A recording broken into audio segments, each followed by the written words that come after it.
Hoje falarei sobre a primeira Copa do Mundo realizada no Brasil, que foi a de 1950.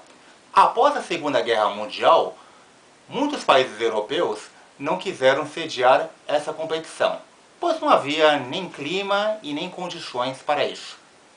O Brasil então foi o único país que se candidatou para realizar este Mundial. Em 1948 começa a construção do estádio do Maracanã, aquele que seria o maior estádio do mundo. No ano seguinte, 49, a seleção brasileira conquista o Campeonato Sul-Americano de Futebol, uma espécie de treino para a competição mais importante que seria realizada no ano seguinte.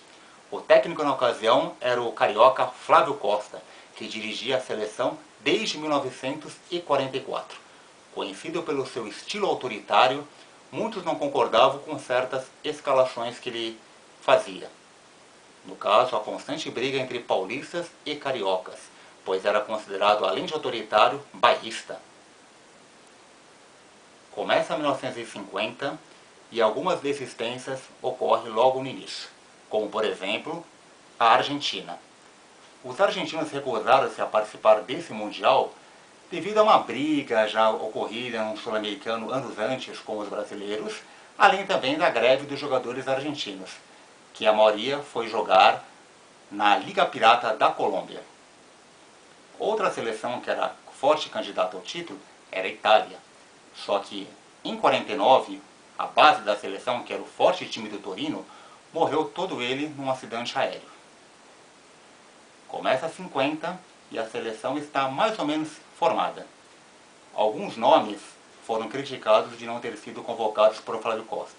Alguns exemplos: Cláudio Cristão de Pinho, ponta direita do Corinthians; Tesourinha, que se machucou nas vésperas; o grande centroavante Heleno de Freitas e também Leônidas da Silva.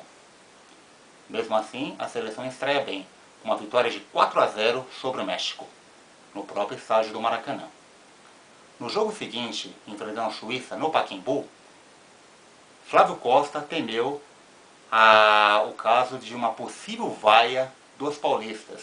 Então preferiu escalar um time mais com jogadores de São Paulo.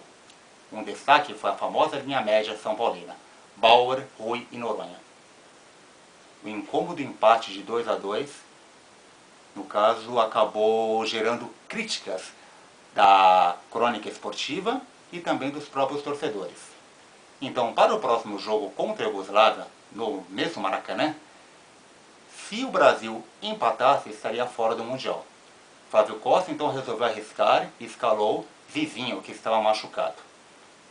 O mestre Ziza, que na época já era jogador do Bangu, fez uma grande partida e uma vitória convincente de 2-0 sobre a Iugoslávia. A seleção italiana, como eu disse antes, não levou a sua força máxima, mas teve grande apoio aqui em São Paulo nos Jogos do Pacaembu, pela colônia italiana. Outra curiosidade desse Mundial foi a Inglaterra. Os ingleses recusaram-se a participar dos 3 primeiros mundiais, pois não achavam que deveriam, pelo fato de serem os inventores do futebol. Então o que aconteceu? No estádio de Belo Horizonte, o Independência, uma vitória histórica dos Estados Unidos por 1-0 contra a Inglaterra, gol do haitiano Gatins. O Brasil continuava embalado na Copa. O próximo jogo seria contra a Suécia, a mesma Suécia campeã olímpica de 1948. Uma histórica goleada de 7-1 sobre a Suécia, e o clima de já ganhou já começava a fazer parte do povo brasileiro.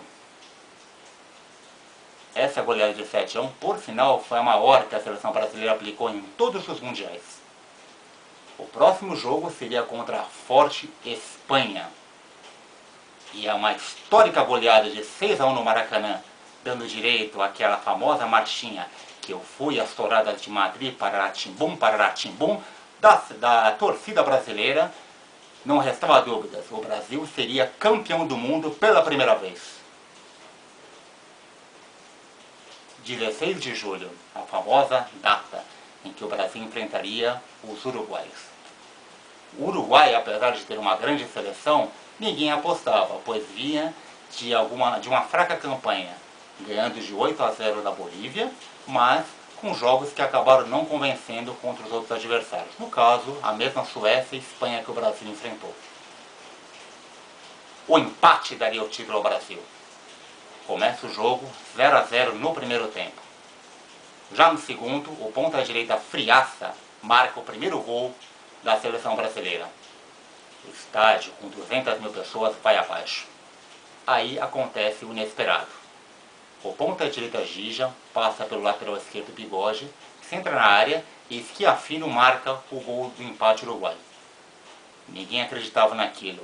O público calou-se. A seleção brasileira parecia que não tinha forças para continuar sem o apoio da sua torcida. Então, no final do segundo tempo, Gija mais uma vez passa por Bigode. O goleiro Barbosa, crucificado anos depois por ter tomado o gol, o que ele faz? Ele espera um novo cruzamento de Gija, mas o ponta-direito uruguaio chuta direto ao gol brasileiro e marca aquele gol que fez milhões chorarem em todo o país. O Brasil naquele dia jogou com Barbosa, Augusto e Juvenal, Bauer, Danilo e Bigode, Friaça, Zizinho, Ademir, Jair e Chico. Ademir de Menezes, por sinal, fez 9 gols nessa Copa, recorde que jamais foi igualado por outro jogador.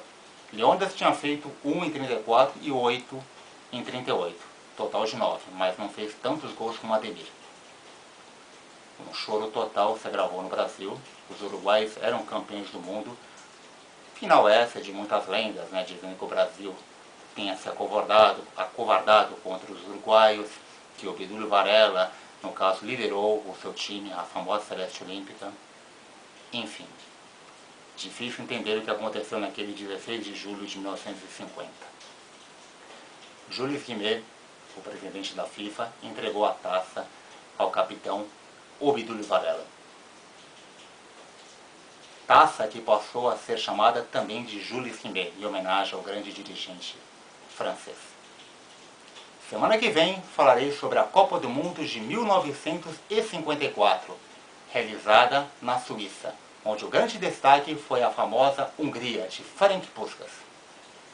Tchau, tchau!